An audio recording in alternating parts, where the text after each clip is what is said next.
శివపుత్రుడు సుబ్రహ్మణ్య స్వామిని దేవసేనాపతి అని పిలుస్తారు. సుబ్రహ్మణ్యుడి చేతిలో ఉన్న ఆయుధాన్ని శక్తి ఆయుధం అని పిలుస్తారు.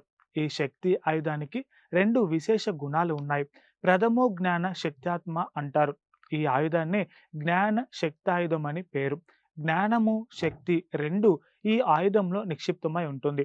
జ్ఞానము అంటేనే శక్తి. ఏ శక్తి ఛేదించలేని అజ్ఞానాన్ని జ్ఞానం అనే శక్తి అంతం చేస్తుంది. జ్ఞానశక్తి సుబ్రహ్మణ్యుడి ఆయుధంగా ఉంటుంది. సుబ్రహ్మణ్యుడిని ఆయుధాన్ని జ్ఞానశక్తిగా భావన చేసినప్పుడు ఆయన మనకు గురువుగా దర్శనమిస్తారు. పళనిలో గురు స్వరూపంగా ఉంటాడో ఆ విధంగా సుబ్రహ్మణ్యుడు దర్శనమిస్తాడు. సుబ్రహ్మణ్యుడి ఆయుధానికి మరో పేరు శక్తి. అసురులను సంహరించేందుకు సుబ్రహ్మణ్యుడు ఈ శక్తి ఆయుధాన్ని వినియోగించేవారు.